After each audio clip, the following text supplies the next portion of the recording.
Welcome everyone, and I hope this is a fun session, and obviously all of you have been looking forward to it. Thank you so much for being here. I think we'll start right away with your permission.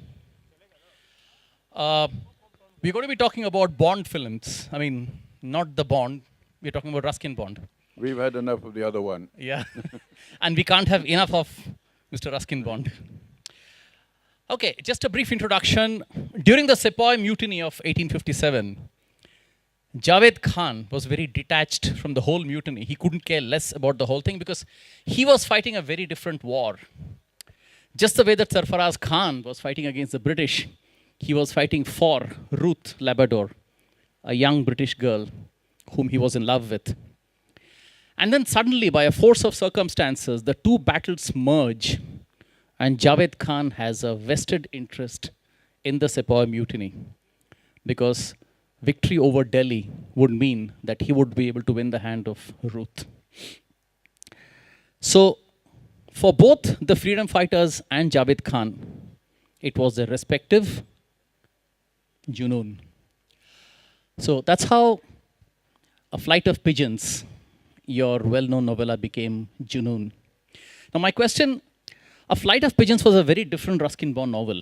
Okay, it was based on the true story of Ruth, who are running from hiding from mutineers for their dear life. But as an author, how difficult or how easy for you was it to break away from the unfettered world of Rusty's, hill station, his idyllic walk and the sloping landscape, and the small bazaars and the jalebis and all that, into a world where two people are running for their lives and hiding, not even able to see the daylight? How easy or difficult was it to make that adjustment for you as an author? Well, first, you remember the story very well. In fact, probably better than I do. Because I actually wrote this back in the 1960s, at a time when I was living in Delhi. And I was going through actually a rough patch as a writer. I wasn't somehow in the mood to do much in the way of my usual fiction or short stories. But I'd suddenly got an interest in the historical aspects, not only of Delhi, but of surrounding towns and areas in Uttar Pradesh, which had been connected with the 1857 revolt. And Shah Jahanpur, in one way, was of special interest to me because it was my father's birthplace. He had been born there in much later than the mutiny, in about 1890, and I was a bit curious about the place and the area, and then when I came across and I sort of dug up and looked into old records and the memoirs of survivors, etc., and I came across this girl, Ruth Labrador, who was of mixed sort of French-Indian descent, Anglo-French-Indian descent, and her experiences, which had been recorded, and I thought they should be preserved, and more people should know about them because it was unique in the sense that here were people of three different communities. One was an Anglo-Indian girl and her family. And when she was kidnapped and held hostage by a Pathan family, and the Pathans were a very large and influential community in Shah Jahanpur. And when they were rescued for some time, it was by the Lalaji and a caste community. And although it was a time of conflict and people were at each other's throats and being killed everywhere, the story brought out the common humanity between these different communities and how in times of stress and conflict, sometimes there are people who will help you and save your life. So it started from there, and that's how the story went on. Excellent. Did Shashi Kapoor approach you, or did Shyam Benegal? How did the association come about? Tell us a little bit of the story. It was Shyam Benegal who approached me. around 1978, I think. And the story, I believe, had been recommended to him by Ismet Chugtai, who was a famous Urdu writer. And in fact, she took a very small role in the film as the grandmother. And on the other hand, somebody said it was also recommended by Shashi Kapoor's wife, Jennifer. That too is quite possible. So there it was, and it was. I didn't get much for it because it wasn't a very big budget film. But it was the first time a story of mine was being filmed, so I was quite thrilled and pleased. And when it came out, there it was. It was a good picture. A very good picture. Were you involved in the making of the film or tweaking of the script in some way? Not really. Shyam Benegal did ask me if I would like to add anything to the screenplay, and I did add sort of an opening scene where the family's at dinner and then they hear about the pending revolt in the town. So there were a few suggestions were there, but otherwise the script was a Hindi script and done by a professional writer who wrote regularly for films. Forget his name at the moment. Okay. Just to quote a few sentences from your original novella. Javed Khan set fire to the Rosa Rum factory and 70,000 gallons of rum were destroyed. What a waste.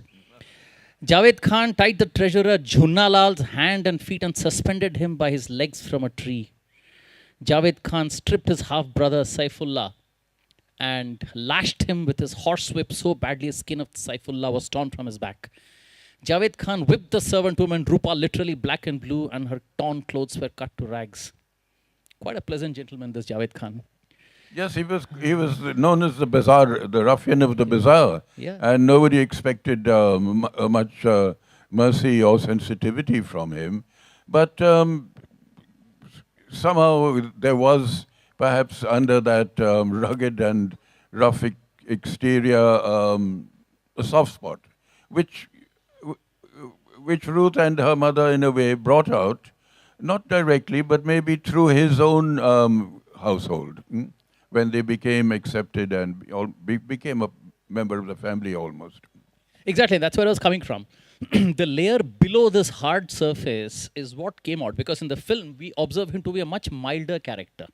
That's true. I think because after all he was being played by Shashi Kapoor, who was a very sweet-natured person. So it took something, I think, an effort on his part to portray this badmash, you could call it. Sometimes authors are okay with such a basic change in the character, sometimes they are not. Mr. R.K. Narayan wasn't very happy with Devanand for what he did to Guide. Yeah. Were you okay with this change? Yes, because apart from Javed being made a milder character, the plot and the story wasn't changed in any significant way. So the other characters and the cause of the revolt and the plight of the girl and her mother, all this was true to the story, and the story was also true to the reality. So it was quite, I thought, effective, and it came off well. Perhaps the ending only was changed slightly, because in my story, and I think in reality, Javed Khan just vanished. He escaped into the blue or into Nepal, and that was it. When we have Bond films, why can't we have them on screen as well? So we've got about 4 Bond moments today. So coming up, the first Bond moment. Piyush ji. Huh. So where are we going to see it? Out here? Yeah. Audio.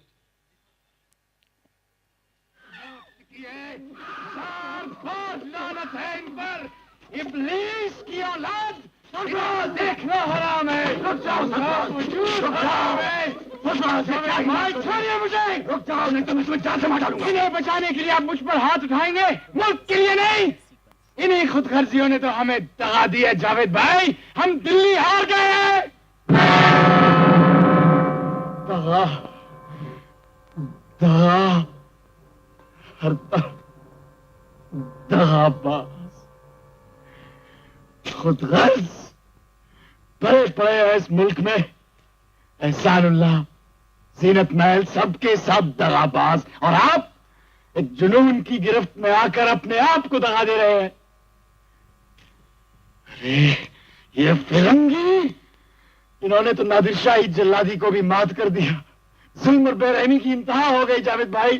Delhi में हिंदुस्तानी सिपाहियों को तोपों के मुंह से बांध बांध कर उड़ाया गया है जावेद भाई।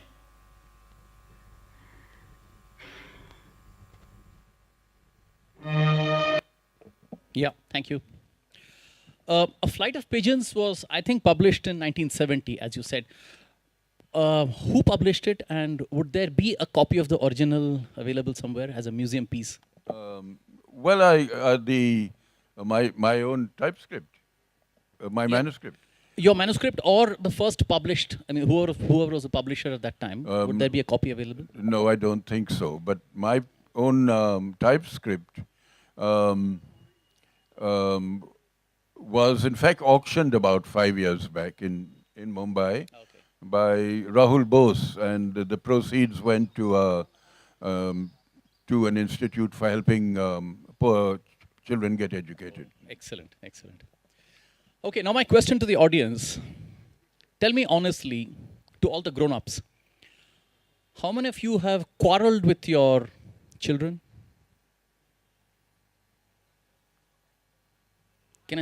Who hasn't? Okay. Quarreled over TV channels or choice of restaurants. You would have quarreled. Okay. Now be more honest. How many of you have stolen things from your children? Say a pencil, an eraser, chocolate, cookies, or an umbrella. What colored umbrella? A blue umbrella. Yeah, that's what we're going to talk about. Based on Ruskin Bond's novella, A Blue Umbrella. That was your first collaboration with Vishal Bhardwaj. Am I right? Yes, indeed. Yes. Yeah. So tell us all that we never knew about how the collaboration came about. Well, to begin with, sometimes people ask me, why did I make it a blue umbrella? Or was it going to be a blue film or something like that? And It turned out to be red ultimately. and the fact is, when I wrote it, I think in the 1970s too, most people had black umbrellas. Colored umbrellas were pretty rare. And then I saw this little girl who actually had a blue umbrella. But you mentioned how did I meet Vishal? He contacted me through my publisher Rupa in New Delhi, and then we met, and he told me how much he and Rekha both had liked the story very much, and could he film it? And I said wonderful, and a deal was struck, and then later he showed me his script, his Hindi script, which looked fine to me.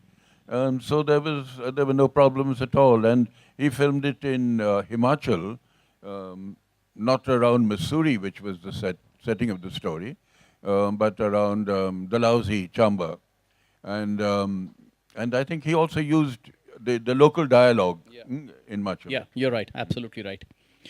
So in the film, the shopkeeper actually manages to steal the umbrella from the little girl, something which didn't happen in the book. So again, that was a critical change in the story, a very significant shift.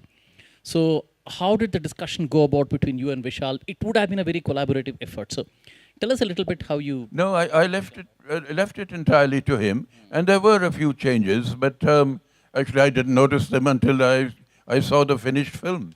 So I'd really left it all to him. You see, a film is a totally different medium to a story or a novel or a written piece of work, a written work, and so certain changes have to be made because it's a visual piece of work, and it's not something you read. So I have always understood that, and having grown up watching films, I can well understand the need to make changes. Yeah, you have collaborated with filmmakers over the last 40 years, I can say. two not generations. many, but I grew up watching films a lot. Yes. Yeah. But in terms of, say, starting with Shyam Benegal in 1978 Shyam to Benegal, Vishal now. Vishal. Yeah. And there have been, I have to confess, 2 or 3 stories that were filmed and were never seen. Okay. So how has the collaborative nature changed in the last, say, 40 years? I mean, what it used to be, say, 40 years back in the and now it has changed in the last 10 years. Has there been any change? Your reflections? I can't really say because I haven't dealt with a great many directors. But I would say that at least in Indian cinema and Hindi films, up to recent times, I would say the large majority have been based on original scripts or screenplays, and very few have been adapted from literary works or novels. So it's when an adaptation takes place, then of course changes take place, and then there might or might not be a collaboration between the two, author and filmmaker. So, say, take any other country apart from India. So, there, when the film company buys the rights from an author, then the filmmaker is at his liberty to make whatever changes he wants. Is that the way it works out there? Or, He would be, unless in the agreement it says that the author has to be consulted. Now, I know that T.M. Foster, during his lifetime, he made a provision. He said, none of my books should ever be filmed. But once he passed away, they immediately started filming his books. So agreements are broken very easily. Yeah, absolutely. Let's have the second Bond moment of this evening.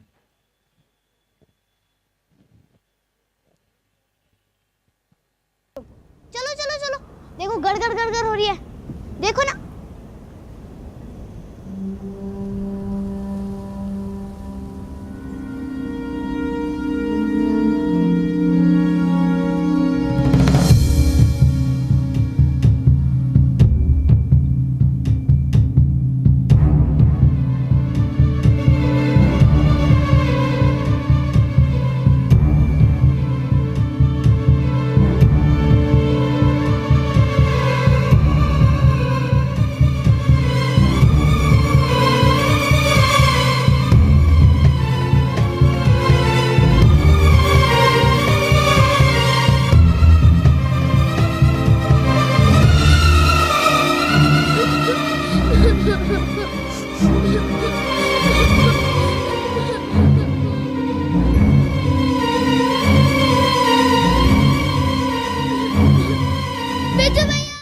Okay, thank you.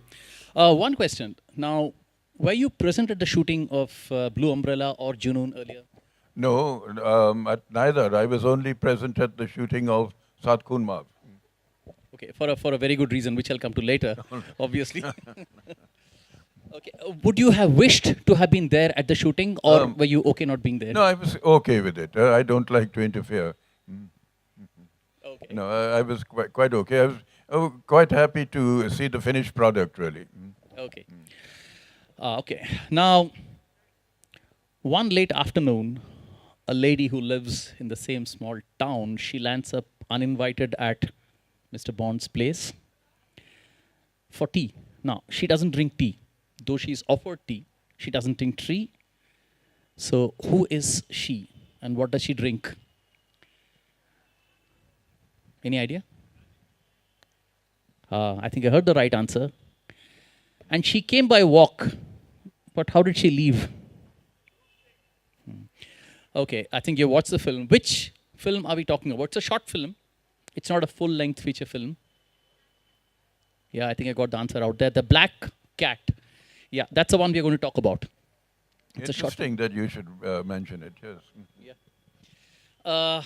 One has enjoyed reading your collection of haunting short stories. I mean, all your books are not only about Rusty, about the open countryside. Face in the Dark, When Darkness Falls, Secrets, these have been some of your collections. Now, which one of these, apart from Black Cat, would you have wished had been made into a full-length feature film? And many of them deserve to be there. Well, a story called Ghost Trouble was made into a film by the Children's Film Society, or produced by them, but I never saw it, and I don't think anybody else saw it. So I'm not sure if it was completed or if it was so terrible that nobody showed it.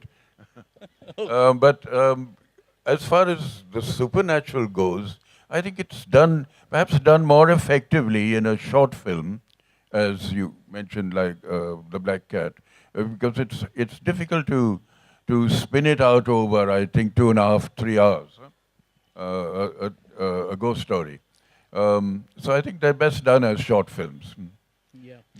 In fact, your stories were way ahead of the time, because today, if you look at it in the last about 20 years, I would say starting with Rakesh Om Prakash Mehra's Ux, there have been those, the noir movies. It's not ghost movies, but something very dark, something which brings out an internal character that we never knew existed. So maybe it will take some time for the audience to pick up your stories and say, yeah, this is not entirely a ghost story, not like a vampire story, but something which is close to supernatural, which is, I think it will take some time. Maybe this is the first macabre and maybe this is the first of the ones which have come out in the series, and we hope there'll be more of these. Yes, I have in fact quite recently sold some of my ghost stories to a company who makes these films for Netflix. So although I'm totally technologically illiterate, I'm now very high tech, because here are my stories. You'll be able to see them on your mobile phones before long. Excellent. That's very good news coming up for all of us. So you can watch more of Bond movies, Yes, and all the ghost stories. yeah.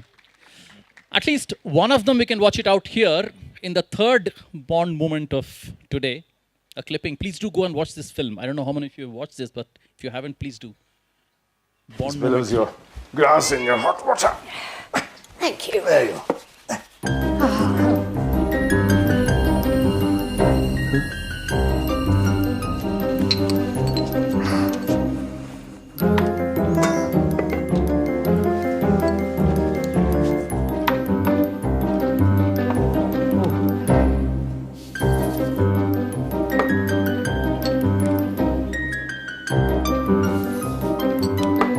The water, please. It's piping hot. Never mind.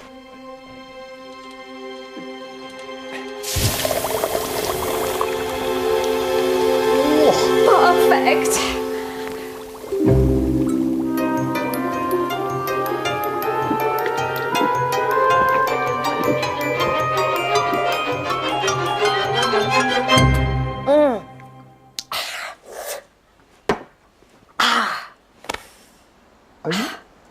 Are you all right, Miss Bellows? Never better. Yeah. Thank you. This movie is worth millions. Am I right? It may be, yes. I don't know.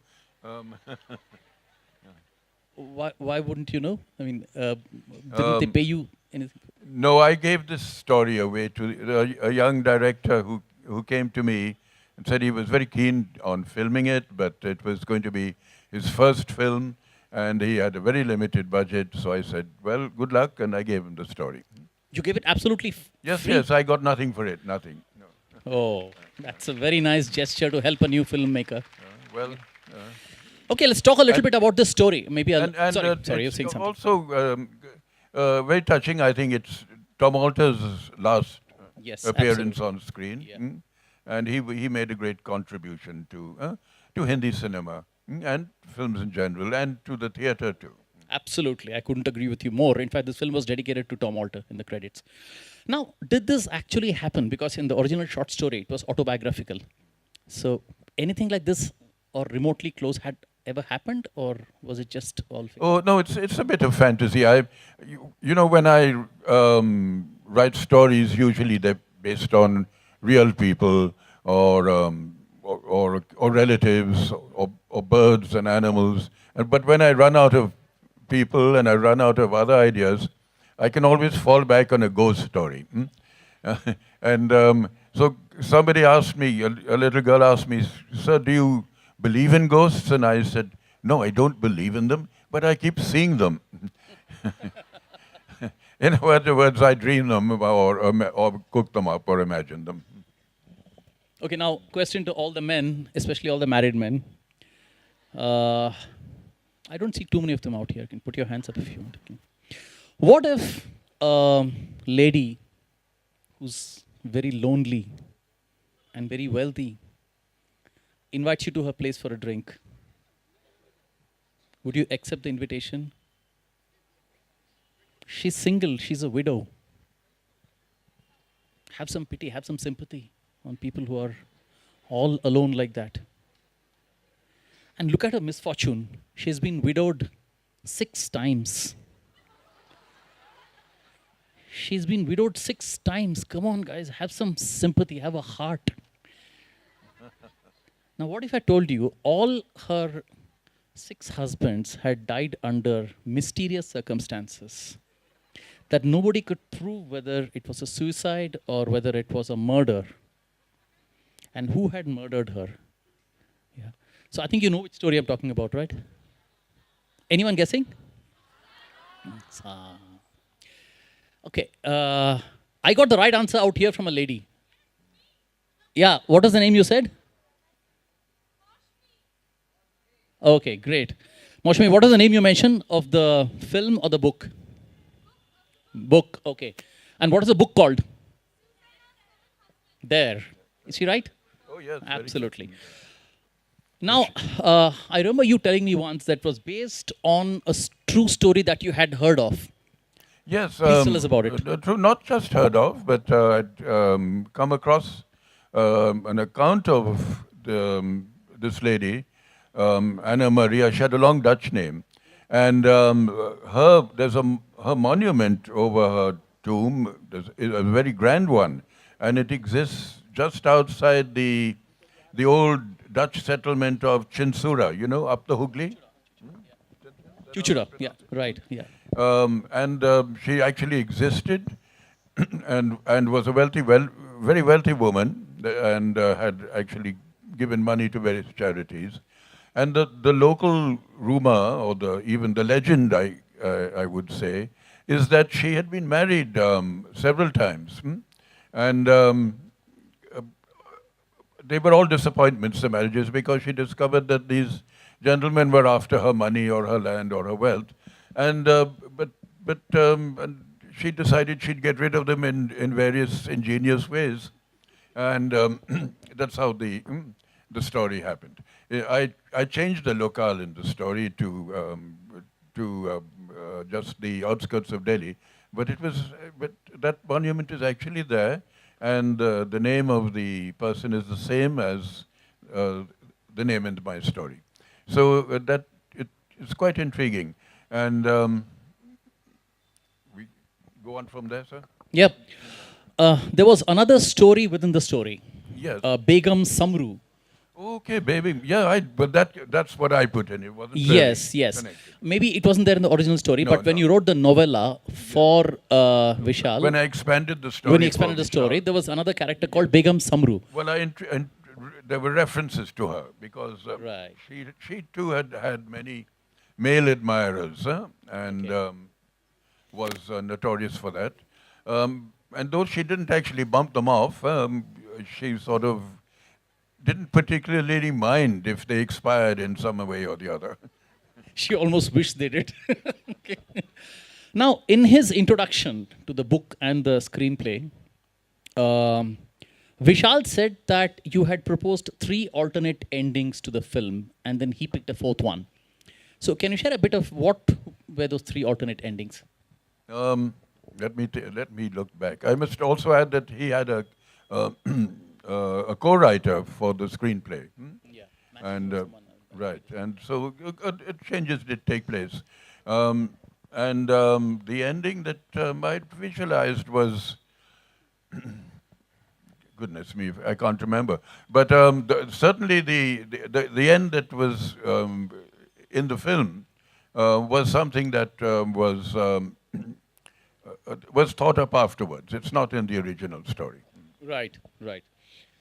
Now, this was maybe your first serial murder story, right? Though you have written dark books, but stories, but or am I wrong? That's true, and it maybe I was also thinking in terms of Charlie Chaplin's Monsieur Verdoux, which was the story of Bluebeard, who had gone through 7 wives. So, but I reversed the theme and had a lady going through her 7 husbands. And a witty young friend of mine came up and said, "Sir, your story would have been better if it had been five victims and not 7." There was a motive in the film, insect, right? Does anyone remember that? Sorry? Spider. What spider? Black Widow. Yeah, Black Widow spider. You see it in one of the scenes, right? Running across the... Yes, and spiders eat female spiders eat the males after cohabitation. A very interesting custom. Right.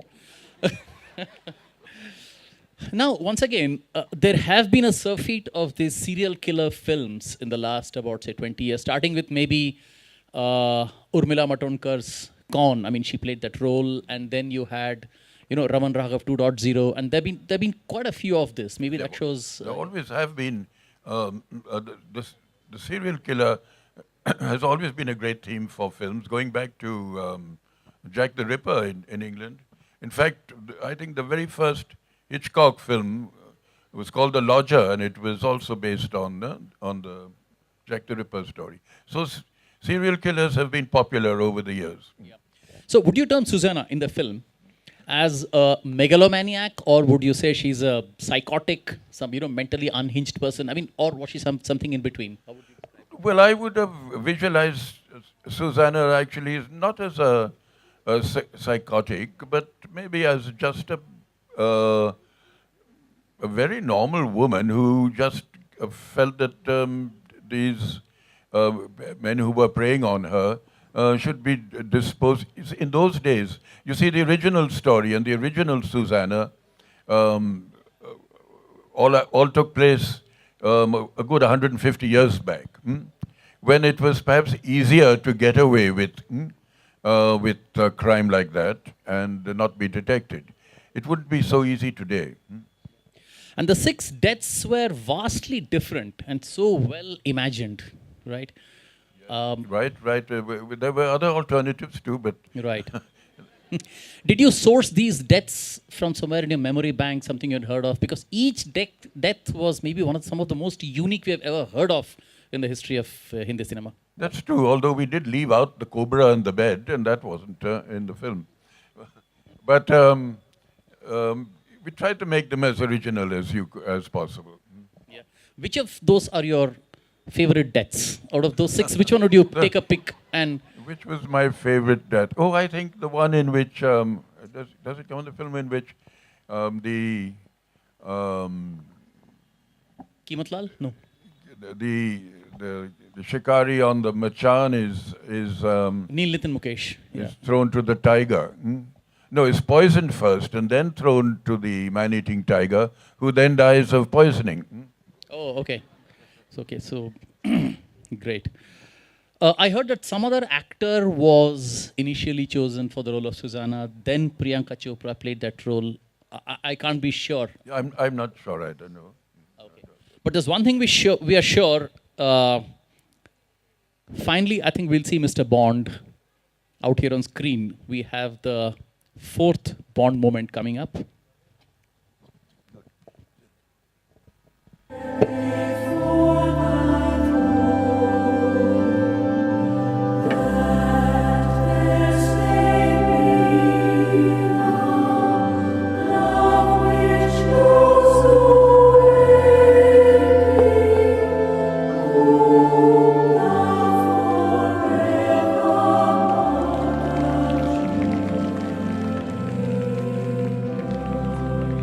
ये सारा जहान, ये कायनात और इसकी सारी रौनक मेरी रूह को सुकून नहीं अता कर सकती, क्योंकि ये सारा सुकून और सारे सुख मेरे खुदा यीशु मसीह से कायम है, जो मुझको सबसे प्यारा है,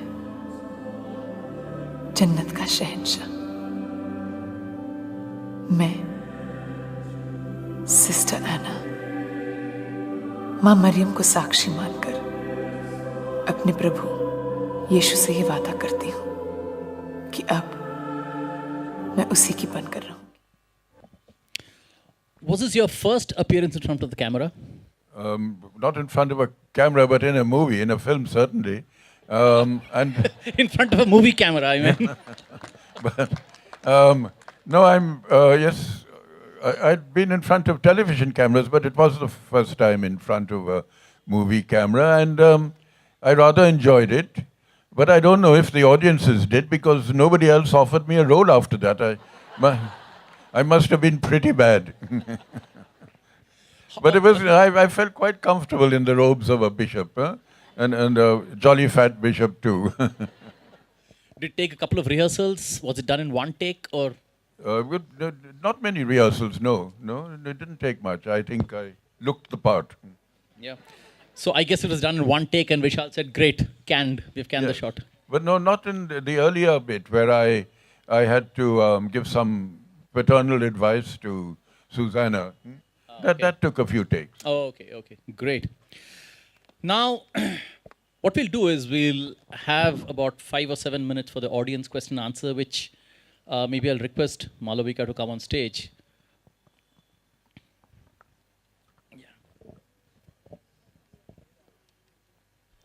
Thank you, Balaji. Balaji has a session in the inside auditorium a few minutes from now, so I think he'll have to go and prepare for it. So if you have any questions, if you raise your hand, I can see you, and then I can send a mic across to you. It'll just take 2 seconds. I can see a lady in a beige jacket. Acha, have you got the mic? Yeah. Yes, Two. ma'am. Good evening, sir. Vittal sir earlier mentioned that many of your books were much ahead of their times, and one such book is The Sensualist. Sir, it was charged with obscenity, and it deals with quite a taboo subject, and the dealing is also quite frank. So, do you think it can ever be adapted into a movie? And if it does, will it be able to pass the test of the censors? Probably not. No, it is rather, I would say, different. And although it's not, you see, never in any of my books or stories do I use obscene language or vulgar language. But nevertheless, the story is one that is totally, you could say, frank and revealing in many ways. And it did get me into some trouble at the time, going back. This would have been again in the mid-1970s. A lot of things seem to happen in the 1970s.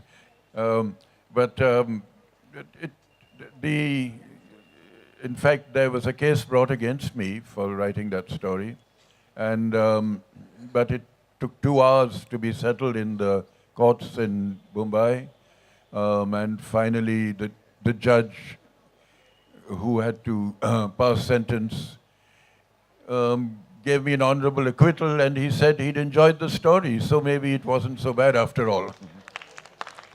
Hello, sir. Good evening. Where are you? Can you just, it's very bright here, so if you could just... Hello, sir. Good evening. Good evening. I have a tongue-in-cheek question for you. We can't see you, forget your tongue and cheek. We can't see Oh, any there, of you. there. I'm Yes, here. you I'm can, here. yeah. Was there ever even the faintest danger of Landor losing Mr. Ruskin Bond to the big bad The faintest, Bombay? No, the faintest.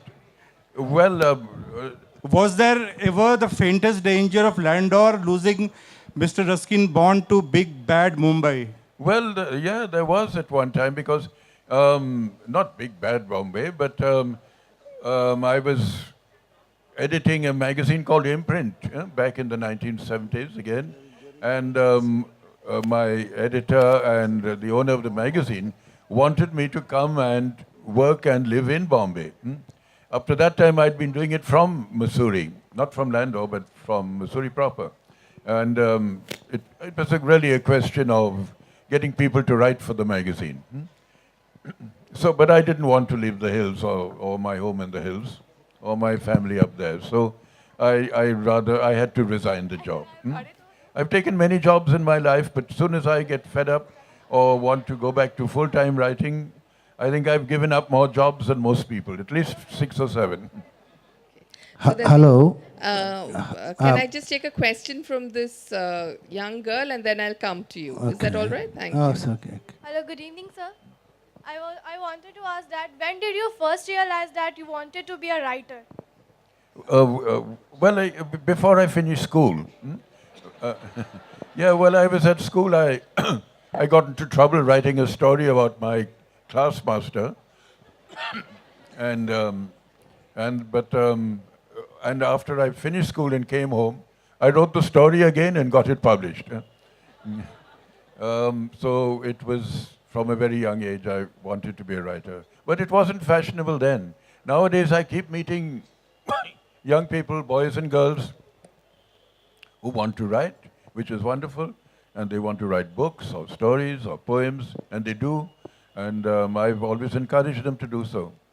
But it wasn't very fashionable then. You see, back in the 1950s, when I finished school, it wasn't glamorous. You didn't appear on television because there was no television.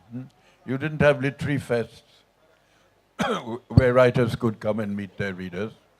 So writing was a rather lonely, reclusive business. And you very often never saw the people who read your stories and books, whereas now you can see them every day, which is wonderful. And when I came home from school that last year, when I finished school, and my mother asked me, "What are you going to do now, Ruskin?" And I said, "Mom, I think I'm going to be a writer." And she said, "Don't be silly, go and join the army." Well, the army was very popular in those days, and most boys coming out of school did join the army. But now you have, of course, so many openings and career opportunities, and the army isn't perhaps as popular as it used to be, which is a pity, because I always encourage a nice, strong, intelligent young man to go and join the army. Okay, now where's the gentleman who had the mic? Hello. Yes, where are you? Shall I stand? That would be helpful, because we can't see you. Good evening, Mr. Bond. Yes, we can see you. Yes. Two small questions. Yes.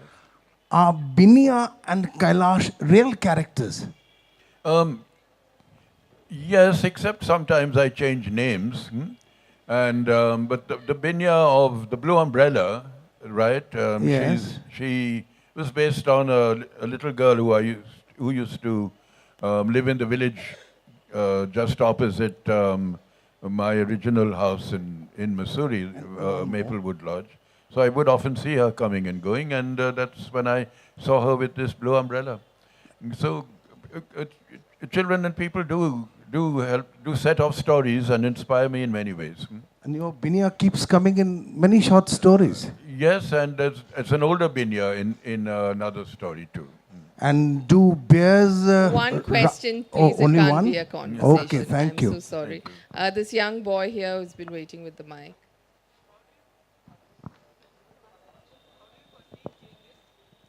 How do I perceive? Right now, then what theme would you choose?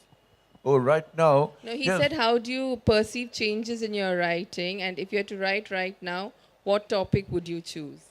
Yes, well, over the years, I think, depending on my age, now when I was in my 20s, I could call that my romantic period. I was writing love stories like Night Train at Dioli and others. And then when I was in my 40s, 50s, I started writing stories for children, as well as different things like A Flight of Pigeons. And then as I grew older and life became funnier and more ridiculous, I wrote humorous stories. And now I'm thinking of writing some stories about magic. So if you got any ideas for me, you can pass them on. So there's a girl there, I think, one lady there. Good evening, sir. You inspire me a lot. So, with whose inspiration did you become an author? I inspire you a lot, but And who was your inspiration to become an author?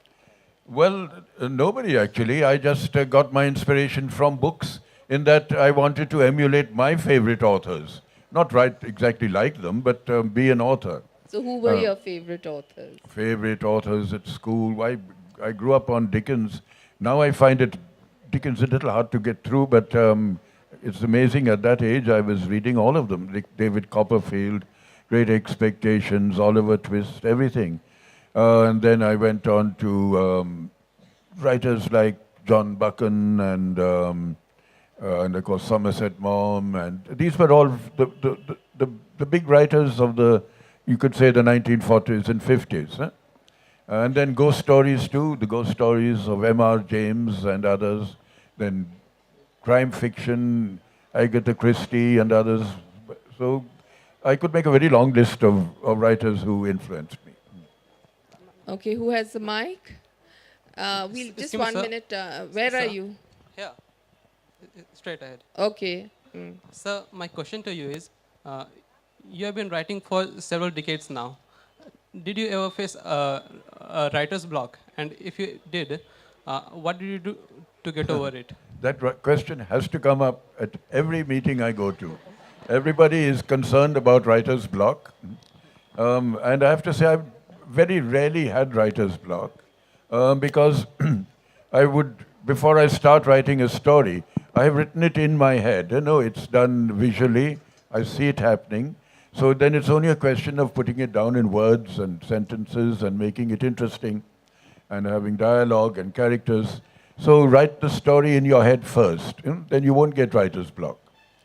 But if you're writing a longer work, and you do, I would suggest you put it aside and come back to it later. And in the meantime, you get some new ideas and fresh thoughts about it. And the third solution is to keep a waste paper basket close to you and dump it there. Thank you.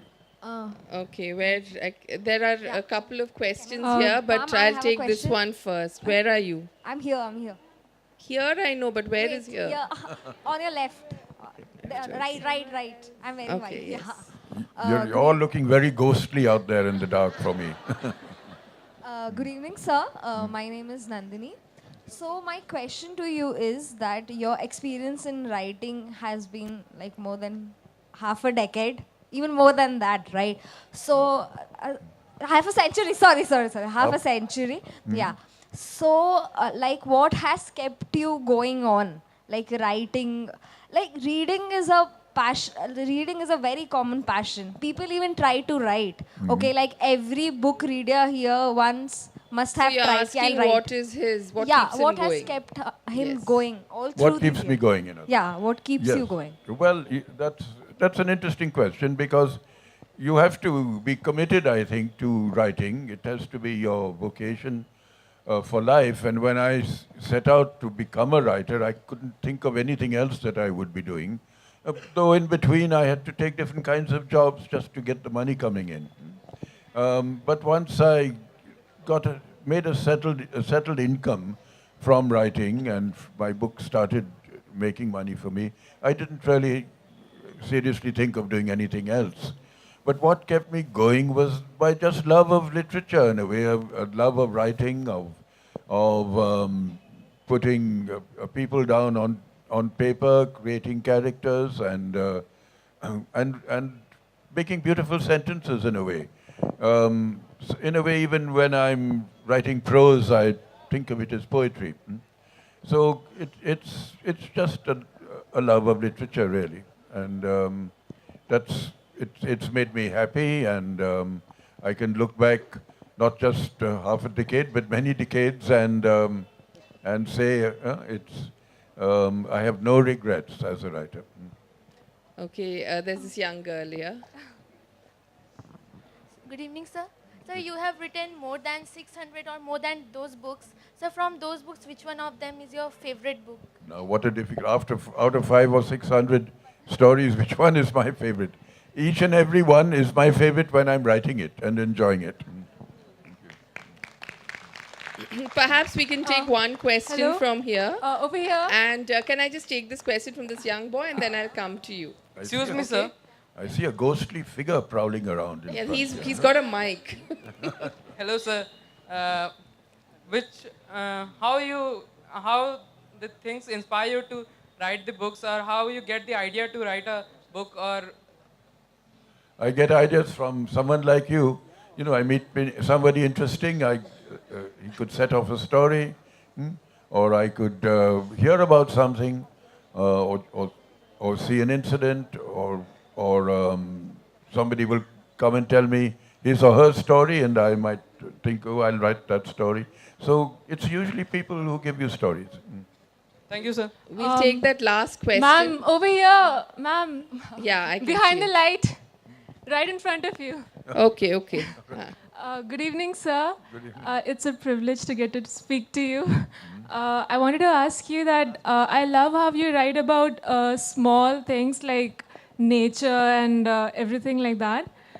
You had the chance to go abroad, like most of your family is also there. You could have gone there and maybe you would have had a wider range of experience to write about. But still you chose to stay back in India. Like, it's lucky for us that you did, but I wanted to know why you chose to stay back. Yeah, well, I can tell you the answer to that, but it's wrong to think that I would have had more to write if I'd lived abroad or another country. There's so much more to write about in India or a country like India. That's true. Yes, because the tremendous around. You see, you go to Europe or England, and although maybe languages vary from one country to another, the actual lifestyle of people is very similar. So it's in fact, if you live in the West, it's very monotonous. And what do you write about? Whereas, I did live in England for 4 or 5 years, but I've hardly ever written about it because to me it doesn't really come to life. And in India, everything is life. It's just vibrant. Something is happening around you all the time. There is never a dull moment. And you cannot possibly run out of something to write about. Thank you, sir. I think there are always endless questions in sessions with Mr. Bond, and I'm afraid this is as long as we can have him on stage, especially since we want him to sign a few books backstage in the bookstore. So, Mr. Bond, thank you once again. My pleasure. So much. For a wonderful session. It's amazing you say that you first see the story in your head. Perhaps that's why they're so easily filmable and they come to life on celluloid with such little effort. And it's a great idea, showing extracts from the films. Yes. And good to know that in this city of Ranchi, there's so many young people who read books. And read your books. Thank you. Thank you so much, Mr. Bond.